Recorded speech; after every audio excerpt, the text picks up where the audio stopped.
Hello, everyone. My name is Kenny Pointer. I'm the Executive Director of the National Association of State Auditors, Comptrollers, and Treasurers, or NASAC for short. Many of you know, but for those of you that don't, NASAC is the professional organization of the state auditors, the state comptrollers, and the state treasurers in the 50 states, plus the District of Columbia and the U.S. territories. And as such, we represent the state's top financial officials in matters of government accounting, auditing, and financial management. NASAC is very pleased today to partner with the Carl Levin Center for Oversight and Democracy at the Wayne State University Law School to provide this virtual panel discussion on audit recommendations for a legislative audience. This is and has been a very important topic to NASAC members, especially the state auditors, and it's also been a topic at many of our conferences. We're very fortunate to have with us today representatives from the states of Kansas as well as Washington, and they will be introduced momentarily. Welcome again, everyone. We appreciate you being with us today, and we look forward to your questions and your participation in today's virtual panel. Let me now turn the program over to Jim Townsend. Jim is the director at the Levin Center. And Jim, I just want to say on behalf of NASAC and all of our members, I want to thank you and the members of the Levin Center for putting today's event on and inviting us and allowing us to have this opportunity. So over to you, Jim. Thank you. Kenny, thank you so much for those words. And I just want to, thank you and your team at NASAC for being tremendous partners of the Levin Center in this event, and really a growing, we're just thrilled to have this growing partnership with you as we do our work. Let me add my thanks to everybody and welcome to this panel discussion on audit recommendations for a legislative audience. We're really thrilled and really privileged to be able to bring this to you today with NASAC's help. For those who are attending today who are not familiar with the Levin Center, let me say a word about the Levin Center. The Levin Center here was founded by U.S. Senator Carl Levin back in 2015. And our mission is to advance bipartisan, fact-based oversight and civil discourse as instruments of change. We are headquartered here at Wayne State University Law School in Detroit, and we also have an office in Washington, D.C. In the past few years, the Levin Center has trained hundreds of congressional staff in the techniques of bipartisan, fact-based oversight, and we are now bringing that training to the state and local level and to lawmakers overseas. We support and conduct research on government transparency and accountability and advocate for the right of the legislative branch to conduct oversight to ensure that our government keeps its promises. We also bring experts and leaders from around the country to engage in civil discourse about issues of public concern. And that's really what we're here to do today. So to learn more about the work we do, I'd encourage everyone to visit levin-center.org, where you can keep up on what we're up to. I'm now going to turn things over to our moderator, but I want to say a word about my colleague, Ben Ike, who is the State Training and Development Manager at the Levin Center. Ben served as a staff member in the Michigan House of Representatives, where he worked on the Republican side of the aisle. He is also a congressional fellow, was a congressional fellow in the office in Washington, D.C., in the office of U.S. Representative John Molnar. Ben, please take it away.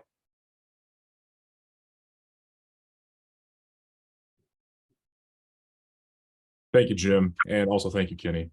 So my name is Ben Ike, and I help lead the Levin Center's State Legislative Oversight Program development. The Levin Center works to enhance legislative oversight in Congress and in state legislatures across the country with workshops, research, and events like our panel today. I will serve as the moderator on this panel, covering audit recommendations for a legislative audience. State audit results can improve state government transparency, accountability, and effectiveness. However, if the audit recommendations are inartfully worded or not designed specifically for the legislative audience, then there could be a missed opportunity for improved governance.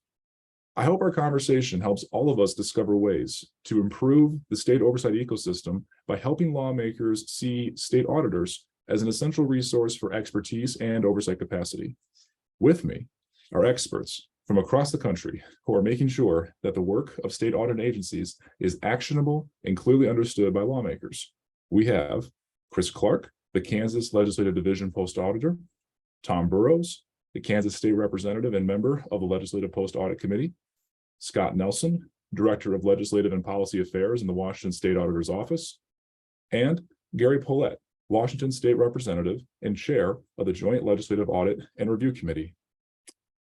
We at the Levin Center are delighted to be hosting this panel in partnership with the National Association of State Auditors, Comptrollers, and Treasurers, and hope everyone finds the conversation informative and engaging. At this time, I'd like to give our panelists the opportunity to introduce themselves, starting with Chris Clark. Auditor Clark, thank you again for being part of our panel this afternoon, well, I suppose this morning in Washington. Thank you so much. It's a pleasure to be here, and I'm hoping to learn something myself. Hello, everyone. Welcome. My name is Chris Clark. I'm the director at Legislative Post Audit in Kansas. I am an appointed position. We are a legislative agency, and we focus on program evaluation and performance audits only. I work for a 10-member bipartisan committee, and they are sort of the clearinghouse of our audit work and get the first results, if you will. And they help select the topics that we audit. Our topics can come from any legislator or committee. It gets run through this legislative post-audit committee. They filter out and whittle down to the topics they have the most interest in. And that's where we get our marching orders. I've been in the office for quite a while. I started in 1995. I've been the director for a year. This is the bulk of my career. I have a background in both business and law. Thank you so much, Chris.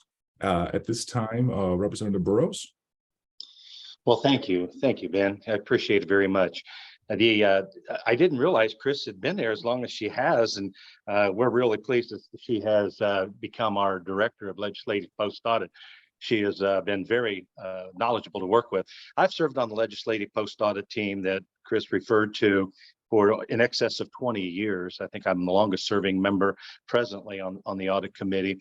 Served in the legislature 26 years, and I can tell you how significant, important audits are in bringing about good, efficient government.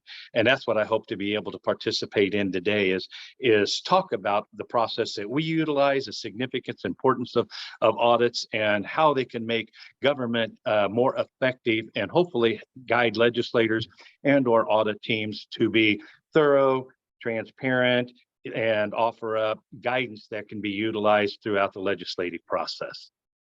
Excellent. Thank you, Representative.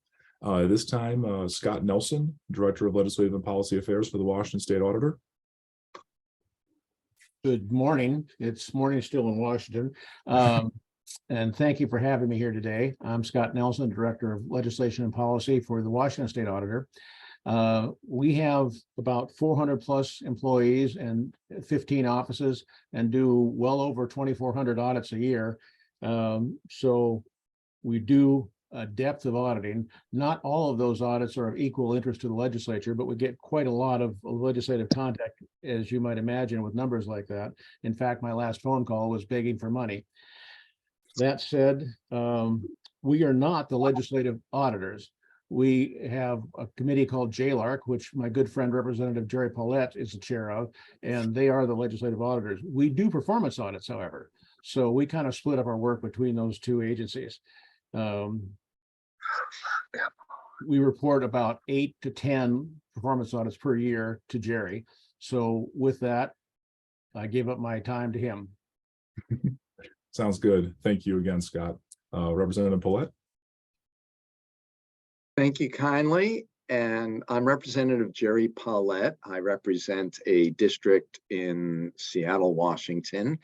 And I chair the bipartisan Joint Legislative Audit and Review Committee of the House and Senate. It's bicameral, bipartisan, 25% of the membership from each caucus, and we rotate chair. So I am chair till June of 2023. And as Scott discussed, we hear and consider both the legislative auditor's reviews of tax exemptions and tax preferences every year that are up for review, as well as we are statutorily directed to be the entity that holds hearings on the state auditor's performance audits. And I'll be glad to go into how we look at how do we get legislative action on those performance audits and others. One of our best examples I hope we will go into is the work of the state auditor for years on reporting that literally over 100 special purpose districts in small local governments were unauditable and not able to get any attention from the legislature. So we'll discuss how we change that, and a huge feather in the cap of State Auditor McCarthy and Scott Nelson that we now have, I think, only 1 or 0 unauditable districts out of hundreds, following a lot of attention. How did we do that? How do we get legislative attention? Be glad to share and then answer questions. And I'm over here taking notes to make sure I ask that question in a little bit. So before I kick off into the first question, we'll just remind everyone, if you have questions, please use the Q&A. But I'm going to start off with thinking about performance audits. So when publishing a performance audit, are there particular best practice approaches or examples you can share on great recommendations for a legislative audience? And I'd like to ask Auditor Clark to go first, if that's okay. Sure thing. I can certainly give you our mindset of what we think is best for a legislative audience. We obviously try and be clear. We try and reframe the problem that the recommendation is addressing, the concrete next steps that we're looking for action on. But really, how effective our recommendations is I was just at a webinar this morning. Communication is a two-way street, and we can think we're being perfectly clear, but it's all about how the recipient received the message. So we definitely need to get that viewpoint as well. I will say most of our focus when we do performance audits is we're looking at a particular agency or a particular program or a particular issue, and we try and hone our recommendations toward the agency or toward the program or toward the issue.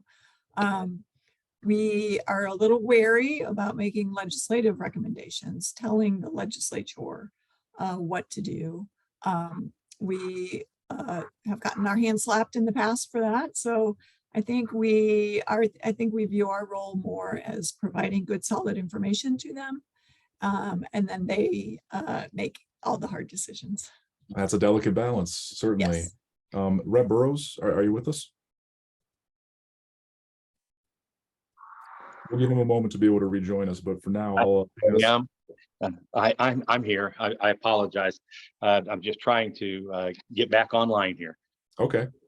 Are you able to answer this question about performance audit, or should I move along? No, please, I'll give it my try. Okay. It's just asking about performance audits and best practice approaches or examples that you have seen of great recommendations for a legislative audience being sort of on the receiving end of those recommendations. Any particular example? Well, we did an audit on education funding years ago, and to make sure that the monies were, I think there was a political discussion in reference to the money going to the classroom, getting to the classroom. And we started out requesting audits of the school districts to see how the financing went, large schools, medium schools, and small schools. And we found that the information that came forward by picking a medium, large, medium, and a small, that a lot of the school districts chose to volunteer that information to put to rest the myth that funding wasn't getting into the classroom. And I believe from that initial audit, I'm going to say probably 10 years ago, we have continued to follow up and talk about all the funding that goes into education. And it started out really as a political question against an administration, and turned out to be a very good guiding tool over the years. And I think the hardest thing for our auditors at that particular time was that when they brought the findings forward, they knew that speculate that they knew that no matter how they answered it, it was going to be seen as a political review, but it wasn't initially seen as such by many of us that wanted to see the audit results the way they were, but it has led to great information now. Well, I mean, that just sounds like a transparency, finding facts sort of an approach. Scott Nelson? Good question. The part of your question that hung the most in my mind is a bit about recommendations. We're in a little bit different position, not being the legislative auditor. Committee chairs like Jerry tend to ask us, yes, but when we get to the end of our audits, they want some recommendations or at least some guidance of how the audit can be put into practice. So we have a real tightrope to walk because we're not policymakers and we can't tell policymakers what to do, but they do seem to want to get some indications of what areas they should be addressing. We focus on a broad enough series of topics per year that we generally distribute our performance audits, not just to JLARC, but to most of the legislature. So we get a lot of questions and a lot of what do we do next sorts of inquiries from across the legislature. And with those sort of follow up with the inquiries, are these full blown committee action, or is this more individual members inside the committee that are asking questions? Both. A really good example of an audit that we did last year, I think, was on ballot rejection rates and in different counties and what caused them. We came up with some surprising and I guess sort of shocking results, which I can go into separately, but that engendered action from individual legislators and from committees as well, who wanted to study it further. It ended up being a topic for our equivalent of 11 Center. We have a Jackson School of Government here for Henry Jackson, one of our notable senators, and it was referred to them for further study. So really the answer to your question is it depends on the topic. We get individual requests as well as committee requests. Yeah, then in a little bit, I'm going to ask more about topics and examples so we can all kind of think about, certain types of ways in which we think of these recommendations for this legislative audience. But first, I want to give Rep. Paulette a chance to respond as well.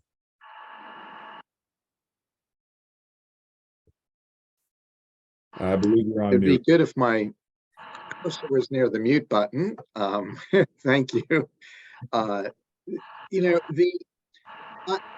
We find that there is incredible value when there are clear findings that even if there aren't recommendations, they can be discussed as a roadmap for recommendations.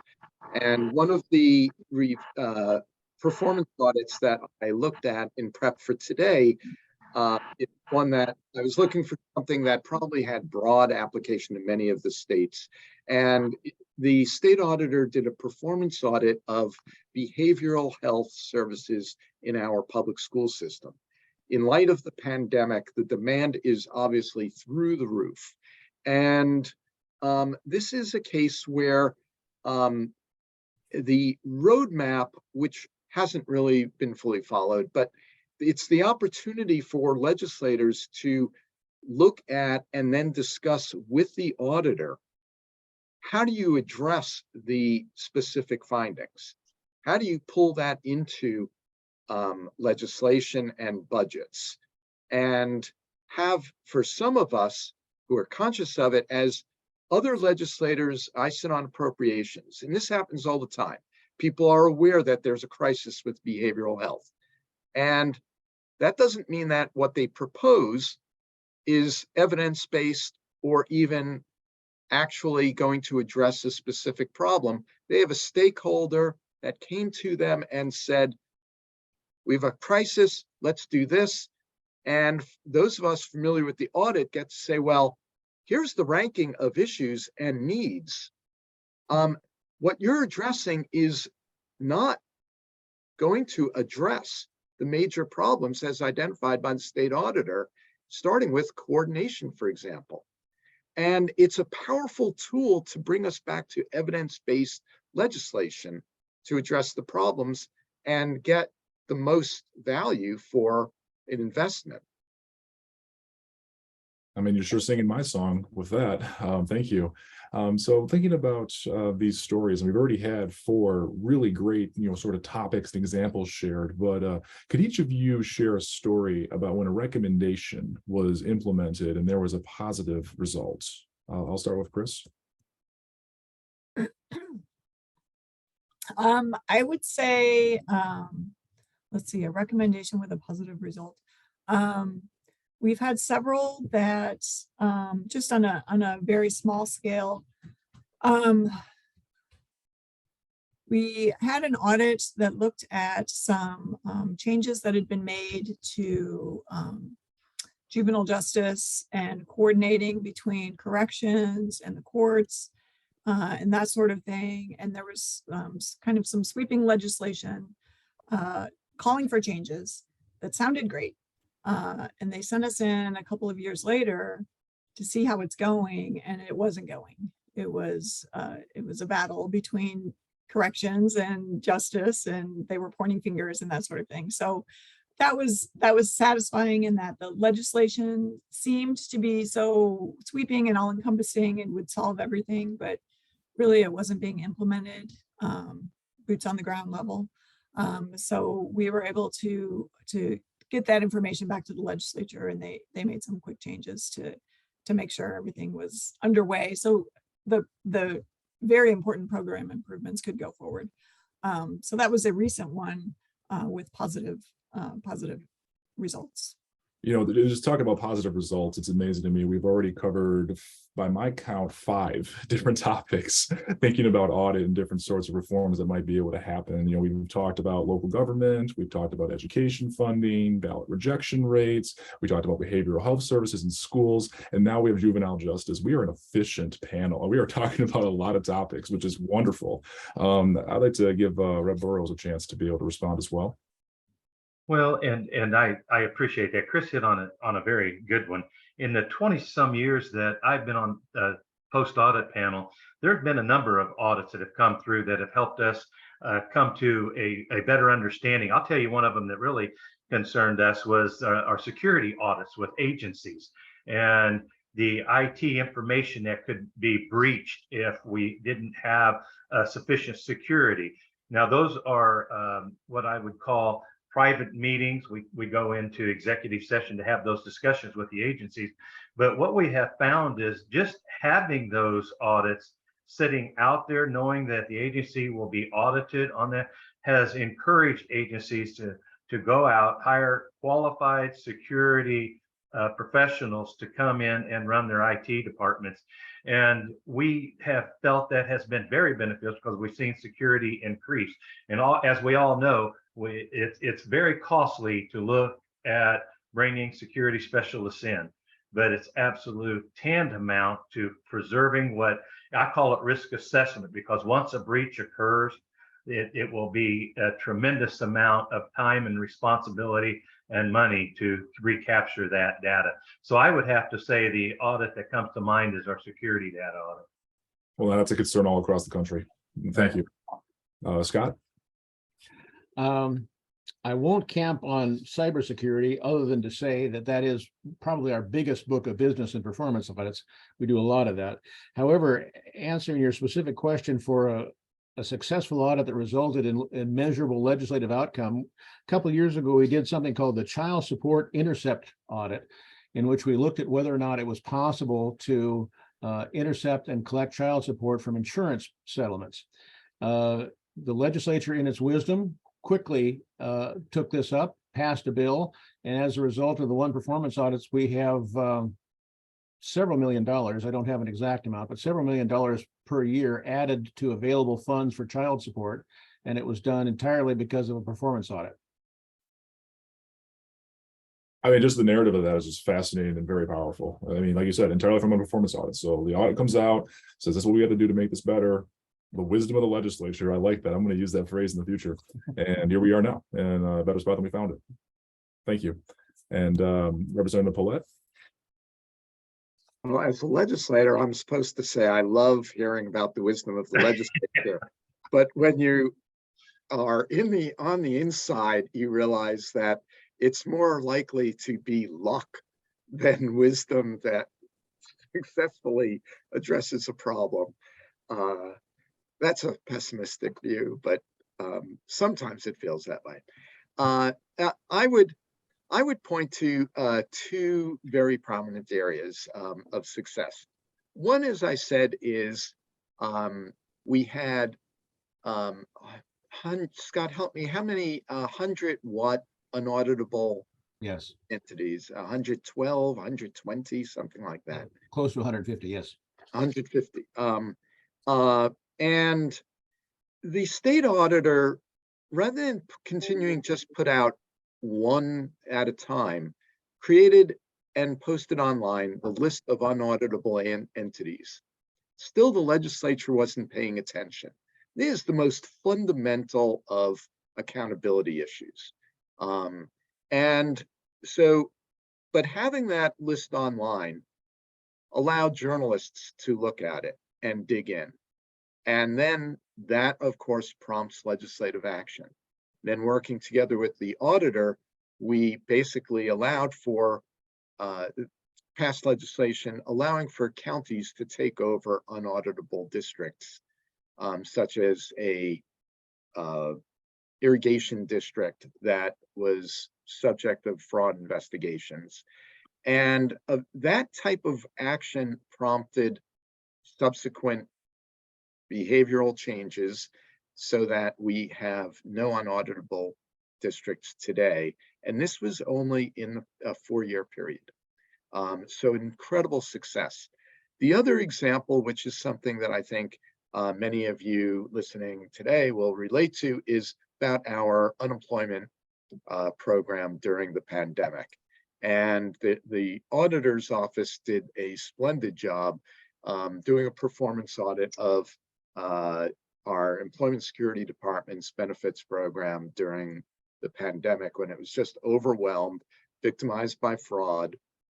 And when it was presented to the Joint Legislative Audit Review Committee, we did something we had never done before, and I think is a really good best practice, which is we then said to the Employment Security Department, we want quarterly reports on a performance improvement plan to follow the audit.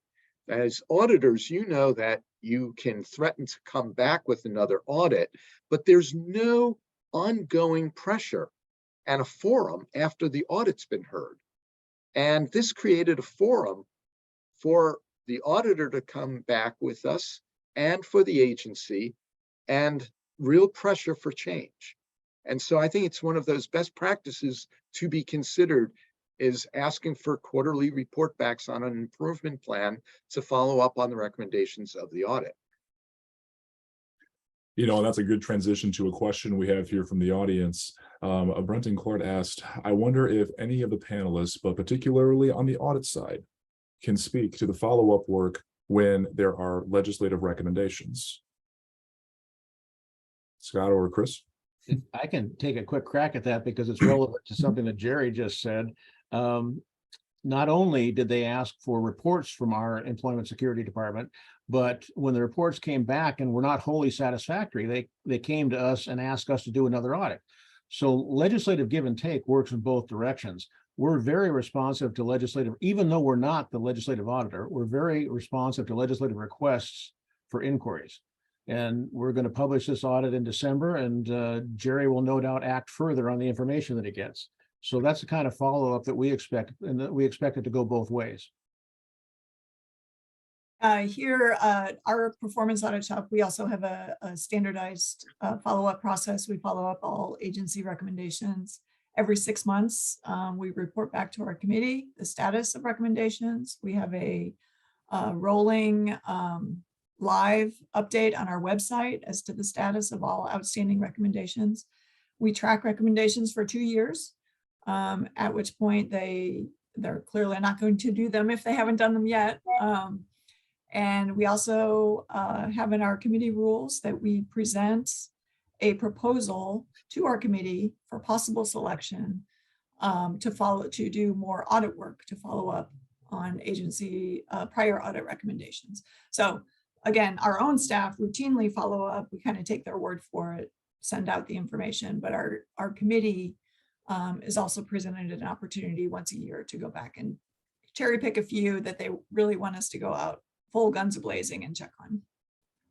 Oh, that's interesting. So have you seen any consistency in the topics where they really want you to go back, full throttle and say, okay, we need to see more, there's got to be more follow-up. Has there been like a certain one you've seen time and again? Probably not time and again, because we direct, we sort of navigate all the recommendations, which ones do we think are most worthy of follow-up? Some are clean up your policies and procedures. Well, no one really cares about that, but something where they were really supposed to make a change or affect change. Those are the ones that seem to take hold a little more. Wonderful, thank you. And then when Scott mentioned that no doubt act further with the legislature, I think it kind of a nice transition to my next question here. Could each of you share a story about when a recommendation was implemented from an audit, but not quite in the same approach as the actual recommendation recommended? I'm usually first, so I'll go on that Hey, one. go ahead. and it's from a couple of years ago. There was a big push for a lot of audits around consolidation, consolidating agencies, consolidating operations. This is when back in the 2010s, I guess, when times were tough. So they wanted us to look at the Department of Corrections, the Parole Board, and the Sentencing Commission. They were 3 separate entities, and our charge was to look at possible consolidation. So we did the audit, we looked at what other states are doing, best practices, that sort of thing. And we recommended, I believe we recommended that the Parole Board remain separate, but that the Sentencing Commission get folded into Department of Corrections. That's our recommendation. Well, guess what they did? They folded Parole Board into Department of Corrections and left the Sentencing Commission separate agency, or the exact opposite of what we had recommended. But so be it. That's so interesting. I'd be curious to kind of see their perspective on it as well. Right. Rep Burrows, any thoughts on this one as well? Well, and the Ben, I want to make sure I understood your question. Could you phrase it again one more time, please? I'm happy to. So you get a recommendation from an audit and the legislature looks and goes, okay, it's brought up sort of almost like a place where there is an item of concern or some approach to be able to try to address the issue, but we're going to spin it and do it just a little different or really different in the case of what Chris just mentioned with the actual solution the legislature incorporates. Has there been any example of that? Well, one doesn't really pop into my mind. I mentioned the cybersecurity because that was one that we were really concerned about, because one of the Joint Committee on Information Technology was having these questions brought forward. And so we put together a scope statement. We do it collectively as a body, the commissioner, or I'm sorry, the legislator or the staff member from the committee will meet with the auditor and put together the scope statement. And then we significantly either alter the scope statement, accept the scope statement, and have the legislative post-audit conduct the presentation to the committee.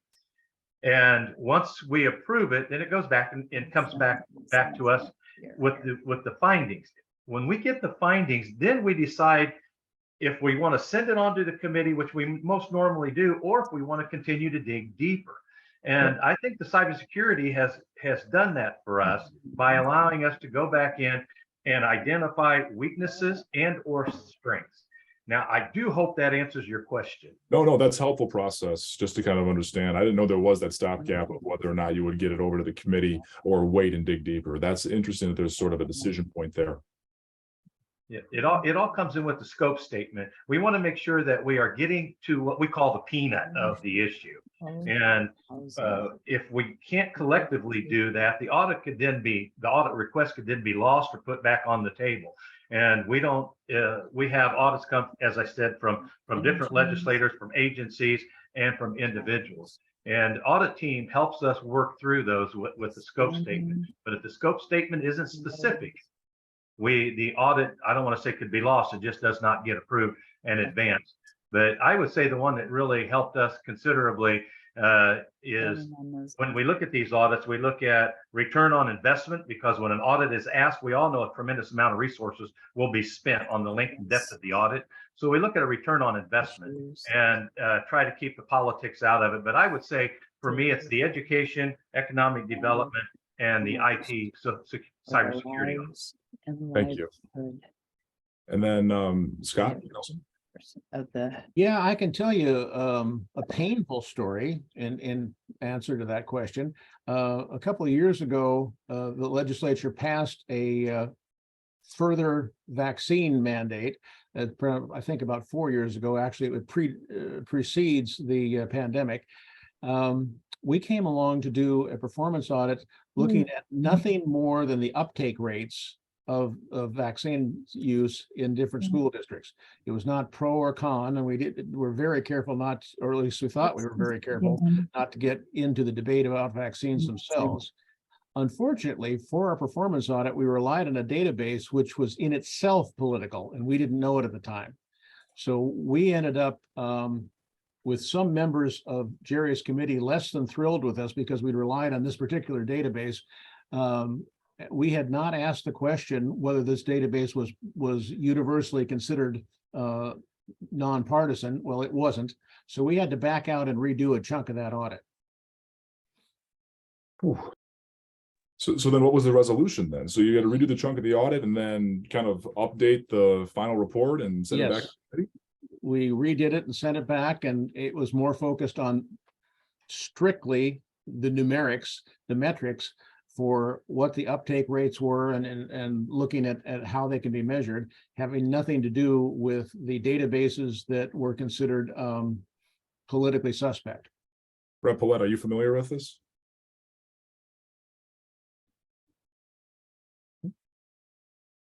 I don't recall this, so I'm sorry.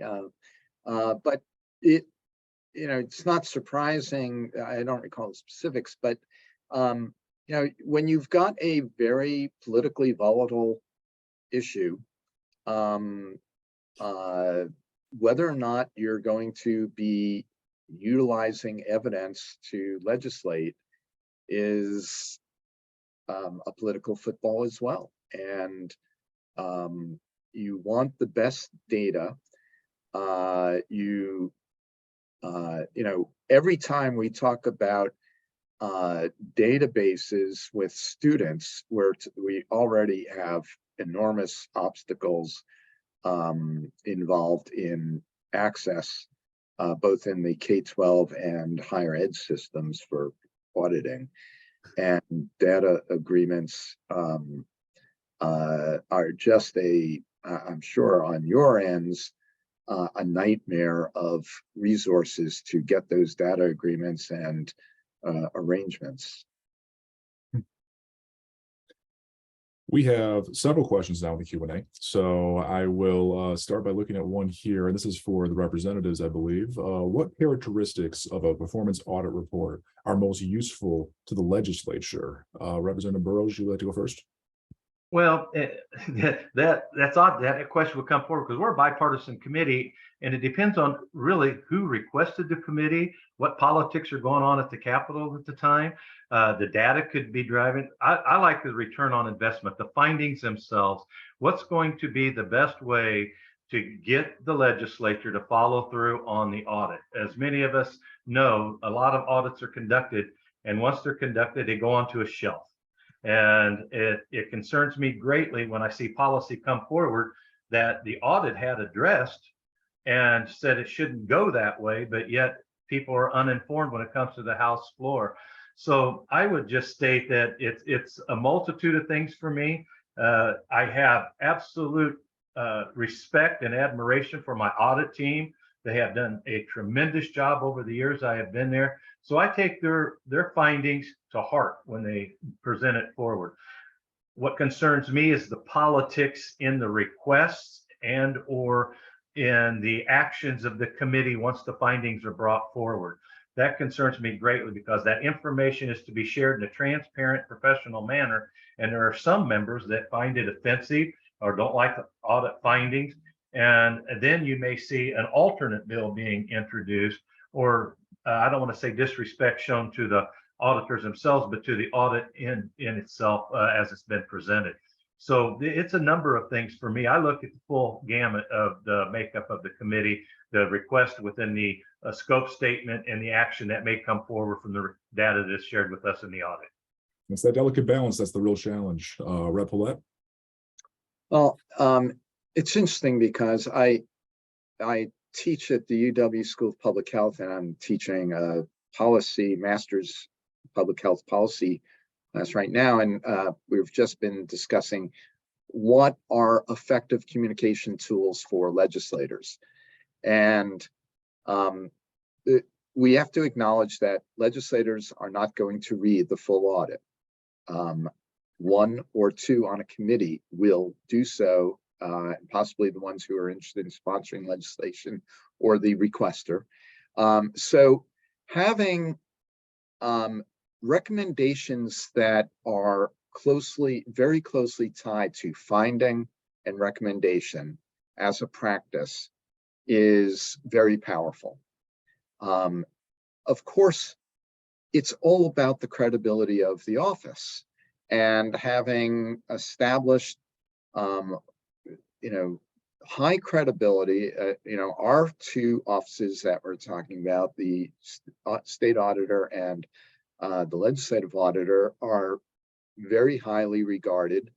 Their staffs are entirely independent and not subject to any input from the legislature.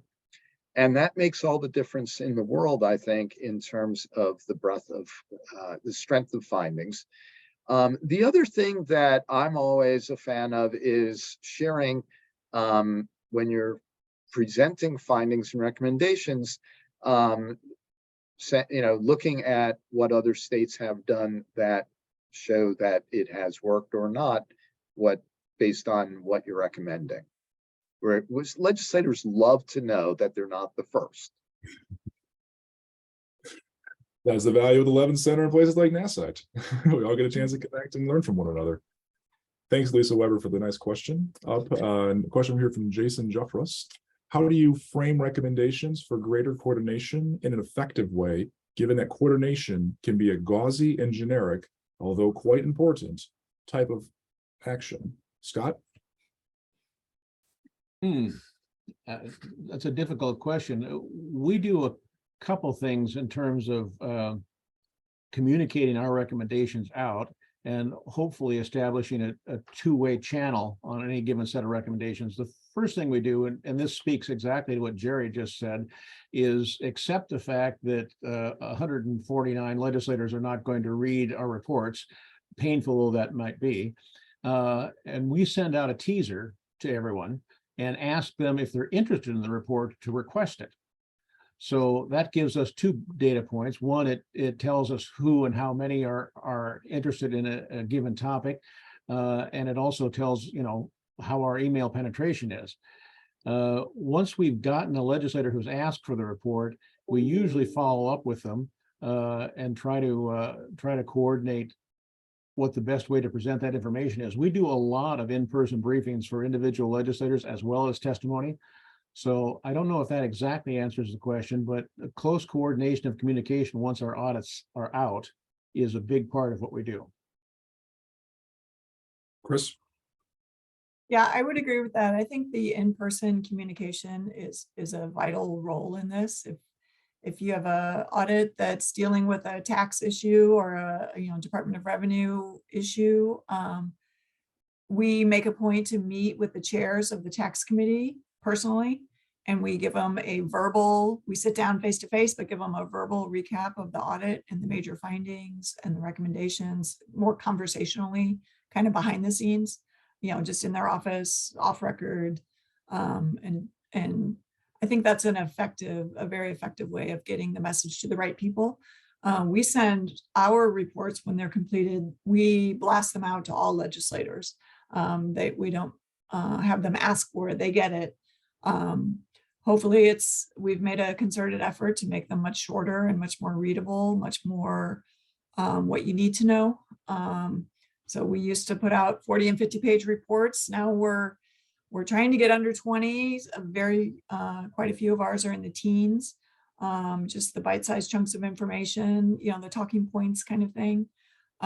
So it's a struggle though to get the message out. Another an item that we have we've gotten a lot of positive feedback in is we do a podcast for each audit. We do it in question answer format. And those are available. We live in a rural state. A lot of legislators have a long drive to the Capitol, so they like to listen in the car as they're coming in for a meeting or going to their committee meetings. And we've gotten a lot of really great feedback from those because we're just sort of telling them the findings. We're not face to face, but because it's the question answer format, it seems to be pretty effective as well. Thank you. I want to think a little bit about structure of recommendations. A common approach to audit recommendations I have seen across the country. There's three parts. This is the Ben Ike model, not really the Ben Ike model. It's just what I noticed when I was preparing for the panel. It feels like the first sentence on what the legislature should do, and then a second sentence on how to go about making the change, and then a person within the audit office to contact for more information. Have you seen a consistent structure when drafting these sorts of audit recommendations? Is there like a template that exists out there? Anything that you've kind of seen as far as like noticing a pattern? Scott? We have a very tight procedures manual that starts with an in-depth scoping process, and we begin talking almost invariably to the key legislators who are on the jurisdictional committees and asking how we should, in their view, how we should be addressing a given audit topic. From there, when we come through to the conclusion of an audit, it's, as I said earlier, it's a little dicey for us because we're not the legislative auditor. So we do make some recommendations, and we do usually suggest courses of action, but it has to be very careful. In most cases, the legislators need to ask us the question, how do we address this? Our goal is to say what the problem is. And for example, as we were speaking here, we just published an audit on homelessness. And homelessness is such an all-encompassing topic that it is not for us to say the answer is, it's for us to say, we found some problems with things that don't work. So sometimes you approach things in the negative as well. Rep Burrows, have you ever seen sort of a structure of recommendations that's worked and been particularly effective for this legislative audience? No, and our audit team they put the findings in the book, and then they have the recommendations.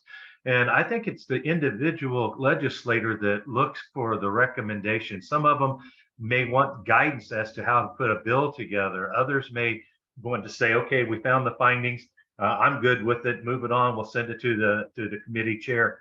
But there, as like I said earlier, man, mine is, what's the return on investment? Are we going to continue to allow the audit to sit and not look at the recommendations? The audit team presents their recommendations. They're not. Some of them are not heavy-handed. Some of them times they don't give a recommendation. They'll say we didn't come to a recommendation. These are the findings. As I think it really depends on the individual legislator as to what they're looking for in the recommendation category. That's really interesting. Chris, have you seen like a consistent, even sort of a broad template of things that legislators seem to consistently really need from the recommendations of an audit? Well, our own office, we have our own format that we use. I guess I haven't really personally looked at how other states or other shops format their recommendations. We try and have a lead-in sentence of, to address the problem of whatever, a little recap of the issue, comma, we think you should do X, Y, and Z. And our contact information is on the report already, so we don't put that on there. So I'm guessing it's unique to each shop, how they format their recommendations, but in general, you know, specific, actionable, measurable, you know, all the buzzwords, definitely. Thank you. Rep. Paulette, any thoughts, preferred structure for recommendations? Well, I actually pulled up the recommendation page from the behavioral health K-12 report that I was talking about earlier. And because I wanted to highlight, it does exactly what Chris highlighted as best practice. So the first recommendation starts to provide greater state level coordination, promote equitable access to behavioral health. As described on pages 25 to 27, we did recommend the legislature do 1, 2, 3. The only suggestion I have, and I haven't made this to Scott before, but back in the findings, I'm familiar with reports where sometimes you say in the findings, see recommendation 1.3. And I think that is very useful as an add-on.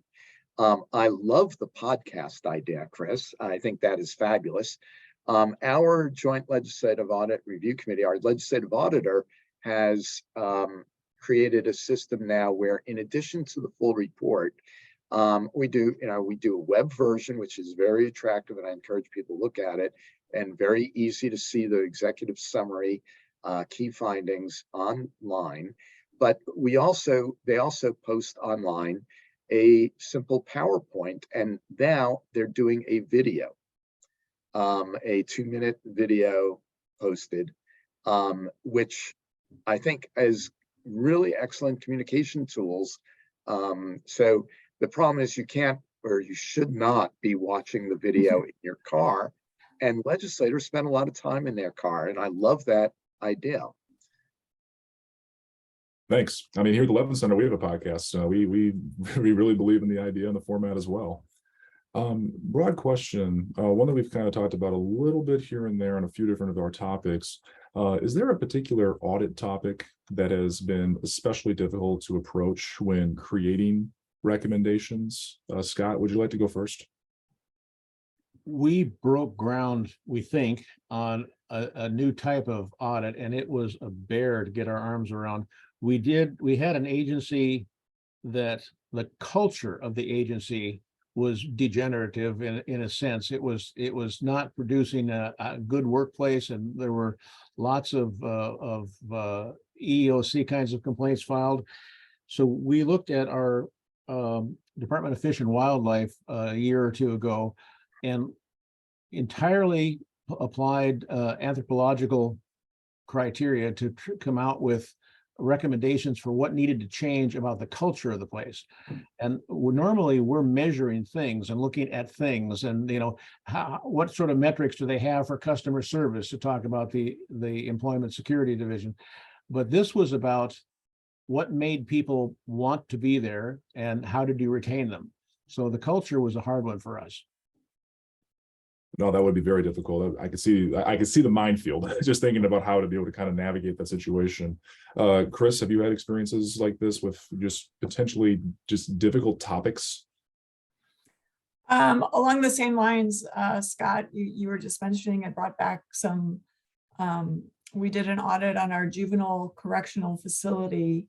And one of the major findings that was sort of the umbrella finding over all of it, I mean, we had trouble with specific things, doors not being locked, people missing their shifts, people bypassing the metal detectors, some concrete issues.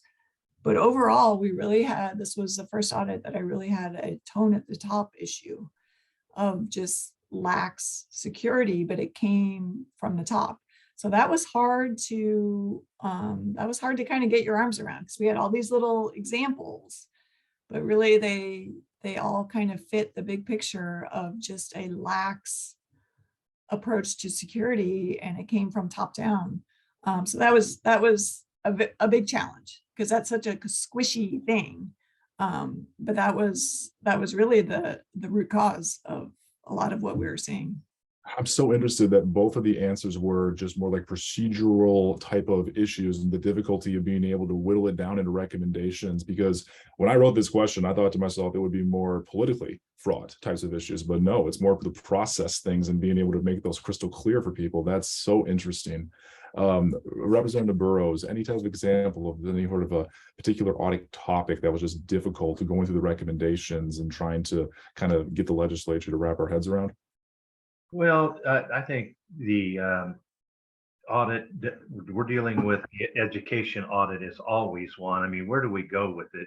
The money into the classroom, transportation, teacher salaries, even to the point where they were looking at subscriptions and lobbying efforts by school districts. Are they utilizing public dollars? Those are hard things to get for the audit team to get their arms around. Also, you know, what I respect about auditors but also concerns me greatly is the politics that are involved with a lot of the requests that come forward, and how do we isolate them from the findings so that it's not seen as personal in opposition or in support of the particular issue being audited. And that has been something I have really worked on as a committee member, to ensure that if these findings come forward, be mindful that those aren't the findings that they set out to find. That's what they found, and to take that data. But I think the education one, and we're still dealing with education all the way around, and it seems like every year we drill down further and further. So I would say that would be the audit that I would give my kudos to for Chris and the team. Rep. Paulette? Well, on breaking new ground, I would say our state legislature has directed the legislative auditor to create a process to consider and report back on whether or not a program that is having a performance audit or a tax preference undergoing review increases or decreases racial disparities. And this is breaking new ground. And what we've done is to be extremely conscious that we have to, one, be very transparent about the criteria applied to whether or not we find there is a need for a racial disparities analysis. So our legislative auditor's favorite example is when we did a recent audit of how often the State Highway Patrol has to change out its cars. On the surface, it's very obvious that you don't have a racially disparate impact, and you don't have to go through the process for that. But you have to document it and say, okay, why is it that there's no impact? And therefore it goes into the audits without a review. And then when you have the potential for a disparate impact, you have to be extremely transparent, and the criteria has to be very, very clear in order to withstand political scrutiny from all sides as you go through each step. And you have to be transparent about what is the strength of evidence for any finding each step of the way about whether or not a program has a racially disparate impact and whether or not a proposal will reduce it or increase it. And you've got to be incredibly transparent if this is going to be successful. Have any sort of a desired outcome. That's fascinating. Thank you for sharing. Lots of questions over here in the Q&A, and a couple of people have asked. So we've given some examples of things that have been good, but we're going to go the other way around here. In your experience, are there certain phrases in legislative recommendations that are especially effective in terms of producing reforms, or that are especially unhelpful that led legislatures to reject or ignore a recommendation? I'll let that answer live. Chris, would you like to go first? I can definitely think of one that's unhelpful, and we very much try and not use this word, which is consider. You should consider doing X, Y, or Z for both legislative recommendations and agency recommendations. Because we found when we go to follow up and nothing's been done, they can say, well, we considered it. So we try not to use the word consider. Try and use more action words. That's fascinating. What type of action words? Like implement? Implement, yeah, right. I love words. Representative Burrows, any particular, especially unhelpful or ignoring a recommendation because of certain phrases or words? Well, the one that always I watch is the tone, somebody's tone and comments, and when the audit is presented, their body language and tone will tell, sends a strong message with the findings and how it's being received by the audit members. That's fascinating. Scott, any stories? Just generally, and I have with two distinguished legislators on the panel, I have to be very careful how I phrase this. Things work a lot better if the legislators feel like they thought of it. If we tell them specifically what to do, which we almost never do, then chances are it's not going to come out in the expected way. Sometimes our reports have obvious conclusions, and we hope they're drawn. Sometimes we're explicit, but we're always careful not to say anything to the effect of, you need to do this. Anything that seems directive, we avoid like the plague. Thank you. Rep. Willett? Well, it's interesting because if the recommendation appears to come from me, there are, a large number of legislators, many from a different party, who will immediately say no. And so I would have thought that the answer was not having it come from us, but so that's very interesting in terms of what the actual experience of the auditors is. The thing that drives me crazy is when we do our tax performance reviews every year, tax preference reviews every year, and the review says clarify without further recommendation. Well, that is absolutely not helpful, because we all know that, first of all, in the legislative process, a lack of clarity was often a desired outcome. And secondly, sometimes it's not clear because the legislature couldn't come up with how to clarify and failed to do so. And so saying clarify without guidance, I find to be very frustrating, and find that amongst my colleagues that it's very frustrating. Thank you. And I could see that being a situation where even a legislature might not want to be too prescriptive with whatever the approach and the solution might be. In fact, I do see a kind of a clarifying question from earlier, thinking about framing solid recommendations for agencies to coordinate better. And this is the classic, you have different agencies that are working on different types of areas, and you have sort of things falling in the gaps. And I would just be curious to think about, when crafting a recommendation for your legislative audience, but it's a recommendation that's really within that context of some sort of, between agencies type of problem.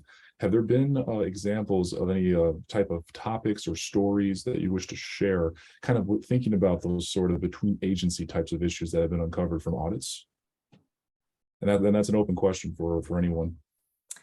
I'll go back to the one we did on juvenile justice reform. Again, we had the corrections aspect and the judicial side, and they were supposed to combine their databases and coordinate, and that's what was falling through the cracks. So I think we came out with basically not telling them to combine their databases or whatever, but we instead framed it as making them report out to either our committee or a juvenile justice committee in the legislature on a quarterly basis, the status of their, and that sort of prompted them into action now that they knew someone was going to be watching and expecting results. So. That's how Sunlight works. Good deal. Representative Burrows, particular story, agency coordination. And Chris may have to help me here, because I do remember a consolidation of two agencies. They were separated before, but under the previous administration, they were asked to combine those.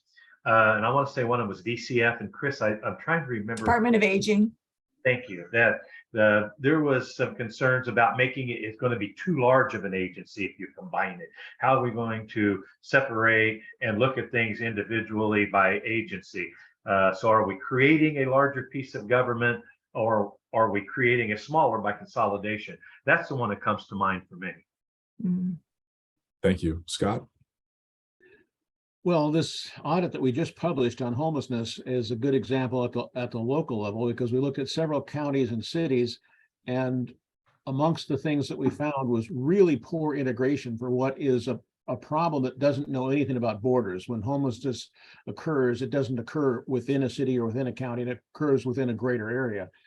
And we found that there's really poor in some of these areas, in some of the county-city combinations, there's really poor coordination between the two of their programs and of the oversight of the service providers that they have. So we're reporting that out, as I said, today, and trying to encourage these local governments to do something that isn't natural to them, which is share information. Lots of agency coordination and lots of intergovernmental situations with different levels of government on top of it too. Right. Layers of complexity. I love it. Representative Paulette. I think, if I go back to, just keep using the same audit, the lack of coordination, for example, between the school districts and the behavioral health system, the Office of Superintendent of Public Instruction in our state, and the healthcare authority. Everyone loves their silo, and just saying we recommend greater coordination is not helpful. We need very specific recommendations, structural recommendations. How do you use an evidence-based structure to improve coordination for this instance? So look at what is out there in terms of evidence, what has worked in other states or in literature that says you need a liaison designated in these agencies with this authority. Where should it report? Or you need to actually designate one agency to coordinate the funding requests, rather than just saying improve coordination, because we all know agencies will not improve coordination without oversight. Thank you. Another question here from the audience, getting a few people that are asking about advocacy organizations or politically fraught topics. Question here is, especially for the audits that the legislature does not implement, so audit recommendations, can they be useful for advocates and other stakeholders on an issue to exert external pressure on lawmakers to follow through on recommendations? Should the reports get shared widely beyond the legislature for this purpose? Chris, thoughts? I would imagine that is definitely possible. Our reports are public. They're all on our website. We send them to all legislators, but they're also available to anyone who wants them. So, and the recommendations are in there. And again, we post the recommendation status for all of our reports. So if people are determined, they can certainly track along and see which ones have and haven't been implemented, and contact their legislator accordingly. Just raising facts, and then they Right. go forward. Scott, thoughts on this? Going along with what Chris just said, we actually created an app on our website called the Tracker.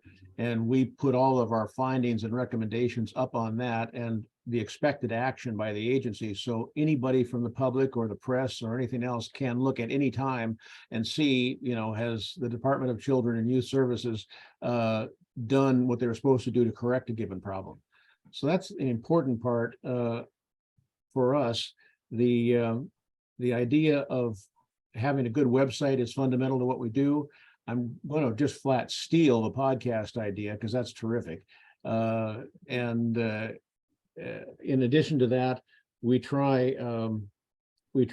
have several public outreach programs that we try very hard to make sure the public has equal access to our products. They have to sometimes do a little digging, but you can find anything that we've done on our website or by just dialing our number. Scott, I'm happy to get in touch with you a little bit later. I can give you all sorts of advice on running a podcast if you have interest. All right, will do. Just being available to help.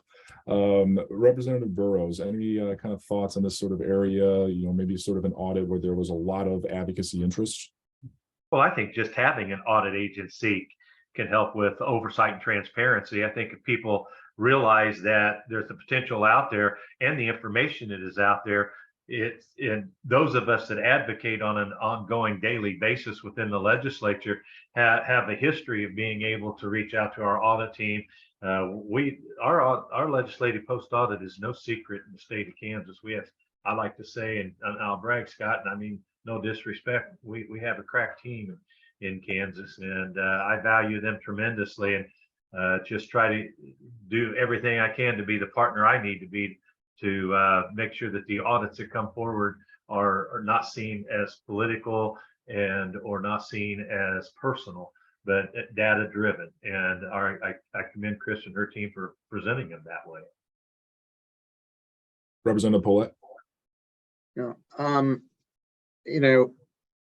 the importance, I think, of the audits is that you get to compare as a legislator the advocates from you agree with or disagree with and the audit findings. And I have often said to, similar to what I opened with, said to advocacy groups, your focus is on the wrong, a minor part of the problem as found by the state auditor.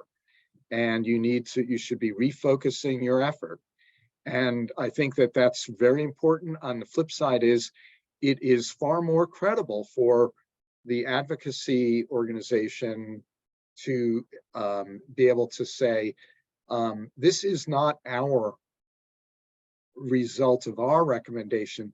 We are advocating for the recommendation from the state auditor. Here's the report, and it isn't a biased report. I do need to sign off. My first caucus meeting for post-election began at noon, and I need to sign off and join my caucus. This has just been a fabulous discussion. Thank you for having me. Thanks again, Rep. Paulette. I really appreciate it. We'll go through about one more question as well for everyone else. And thank you again. So the question I'm kind of thinking about, and I'm looking in the Q&A and I'm kind of synchronizing a lot of different sort of thoughts and concerns. I think it kind of just goes into things that are politically fraught. I'm curious if, do you have advice for audit staff across the country when crafting recommendations on politically fraught issues like election security? Scott, I think you ought to go first. You had that interesting sounding audit earlier on a topic. The vaccine audit, yeah. Yes, the more legislators that you can program in talking to up front in the scoping process, for us, the better. Had we talked to the right couple legislators, we might have found out that there was skepticism about this one database that we thought was maintained in a purely data-driven sort of way by a state agency. Those legislators didn't agree with that. So really, communication on the front end of the audit is as important as communicating the results on the back end. Yeah, plain and simple, front and back. Chris? Well, I am in the middle of an election security audit. We'll be releasing it in the spring, so I'm not quite sure how we're going to navigate that, if we'll have any recommendations or not. We try to, in the scoping process of the audit, we try and direct it into something that is auditable and something that we can comment on if there are recommendations. So we have a hand in crafting the audit from the get-go. So we try and avoid purely political pitfalls as much as possible, while still, I mean, we work with the requester. They have a question, but we try and, like I say, we try and redirect it into something that we can actually measure, or something that we can actually report on, compared to other states on, that sort of thing. Thank you. Rep. Burrows, and anything else to kind of add? Yeah, I take a little bit different approach than, and I have so much respect for both Scott and Chris to be put in a position that I'm sure your agencies are put into. The particular audit Chris is talking about, and I'll just say it right up front, was a political audit. And we are, I think what really would help in this audit process is to have a truly bipartisan committee, an even committee of Republicans and Democrats, senators and House members, so that it's not heavy-handed one way or another by either political party, because that's when politics gets played. And the particular audit Chris is referring to is when it's brought forward and they hold the majority of the seats. This is when audits become fraught with politics, and that falls back on the auditors. And it's unfortunate, because that information and that data that comes forward should be data that we can use trustingly, and the political overtones that may come from the findings of the audit, if it's not what those that wanted it conducted are pleased with, then it can have ramifications back on staff. I have witnessed that in the past, and I have myself really encourage my colleagues to be mindful that a true audit team is a partnership. It's a partnership with our auditors. It's a partnership with our legislatures. And audit is a partnership with the entire administration and the public. And we should conduct ourselves as such and be as bipartisan, nonpartisan as possible. Thank you. I actually think we do have time for another question, one that came in the Q&A. Any suggestions on best practices on sharing reports with the media? Any landmines to avoid in press releases? Scott, any interest?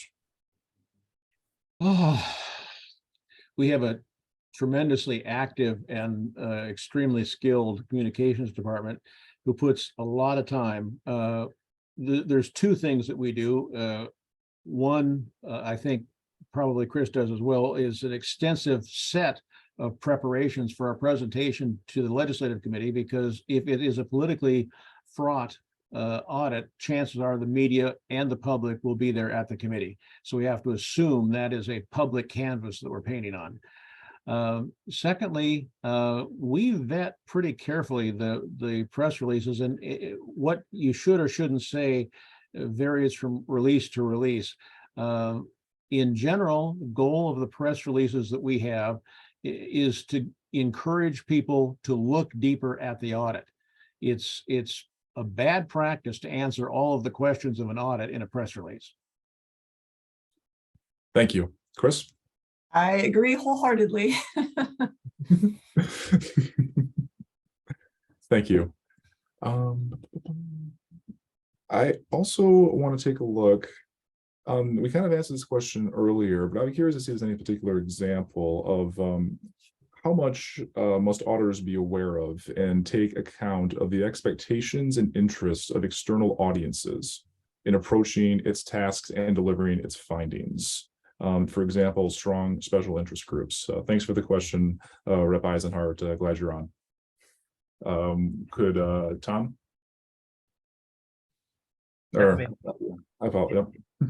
That may be one that Chris and Scott could answer. Yeah. I meant to say Scott. My mouse said Tom. That's all right. we have an audit that we've just worked on, that we've had a problem like this, looking at the prescription monitoring program that keeps track of opiates and other things in the state. We had a tremendous backlash on this because we have a program that should be audited, but it contains highly personalized data and about both doctors and patients. And so we have had quite a give and take and quite a bit of political pushback on whether we're appropriately auditing this. Kansas, we have a number of people in our shop who used to work for Kansas. So when we want to know the rules in Kansas, it's pretty easy for us to find out. Kansas apparently has a good set of laws about agencies must be forthcoming with legislative auditor requests. We don't have quite as thorough a set of laws here. So when we go into certain areas, if there's a lot of pushback from the agency or from the public, we may not get the data. And that's a problem for us. Certainly would be. Chris? As far as like stakeholder groups or that sort of thing, or special interest groups, we generally will reach out to, we try and identify them early on. We'll reach out a smidge for some background or what their concerns are, but otherwise they're kind of outside the process unless they've had bent the ear of a legislator who requested the original audit, which is fine. And the audit will address whatever concern stated that was. But once the audit is underway and approved by our committee, then we sort of have our blinders on and we do our thing, and there's no input from either our committee or from outside parties. Certainly. Okay, now this one is actually definitely a question for Representative Burrows from Lisa Weber. As a follow-up from a previous question, what characteristics of a performance audit report are the least useful to legislators?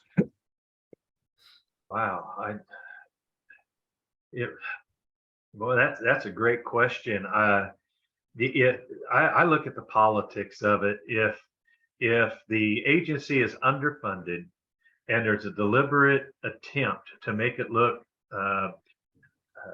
like it's not able to meet its recommendations or its responsibilities or its statutory requirements, then I have to give consideration to why the audit was even brought forward. I mean, I have served on the audit committee in excess of 20 years, and I've seen a lot. I don't want to call it gamesmanship, but that's what it is: politics, gamesmanship, wordsmithing. That I think we've covered all of those things on this call. But in reference to performance audits, if we're not funding an agency properly and it fails to meet its requirements and or recommendations, then we have to look within. And do we hold the agency accountable if we're not funding it properly? I'll go back to security audits that we mandate they make sure that their IT department has great security, protect public information. But if we're not funding the agency and they can't go out and pay a salary like the private sector does, but yet the agency is continuously failing, that gives me great concern. So those are the things that some of the things that I look at when an audit comes forward. And I hope that's sufficient answer, but there's a myriad of things that I believe I and other legislators may consider. Thank you, Representative. And I think we're getting relatively close here on time. So I'd like to invite any of you three, if you wish to say any sort of concluding thoughts, this overarching topic on recommendations for a legislative audience. If you have any other initial things that you might want to make sure we kind of say and make sure is kind of part of the overall discussion we've had, I wanted to present that as an opportunity to also give an opportunity to say thank you to everyone for tuning in. Anyone have anything to say? Or to share? Ben, if I may, I would just like to give kudos to Chris and Scott today. And as a legislator, I respect the work that you have to do, and I respect the position you're put in many times to scope statements. But to my state colleagues, my legislative friends, I would say that we should be working with our auditors for fact-finding data that to assist and guide open, efficient, transparent services and just be good stewards of taxpayer time, money, and resources. That is our job, and we should be good partners with our audit team. But thank you for the opportunity to share my insights today, Ben, and I thank my colleagues for allowing me to be on here with them. Thank you. Chris, any final thoughts? No, I appreciate that. I agree. Obviously, I feel we play a very important role. I'm sure you all have heard the phrase truth to power. I mean, we go out there and try and get just facts, data-based facts, and feed into the political machine, and hopefully they can make good decisions based on good information. I mean, that's what it's all about. Thank you, Chris. Scott, final thoughts? My final thought, I guess, is to compliment people who do performance audits in general. I don't personally do them, but we have a team that is the best and brightest. They really are superstars in every way. I would encourage all of you, if you're not, to have aggressive recruiting programs, because right now we're finding it hard to get good new auditors. And I hope all of you are reaching out to your colleges and other sources to bring new talent into the pool. It's absolutely important work, and probably nothing as satisfying as when you see a bill pass that you had something to do with. Certainly understandable, and thank you all so much. Thanks everybody for attending and for listening to what I hope was an informative and an engaging discussion. Should you have further questions, thoughts, feedback, or simply wish to stay up to date with the Levin Center, please contact me at benjamin.eikey, E-I-K-E-Y, at wayne.edu. Thank you all again. Thank you. Thanks, everybody.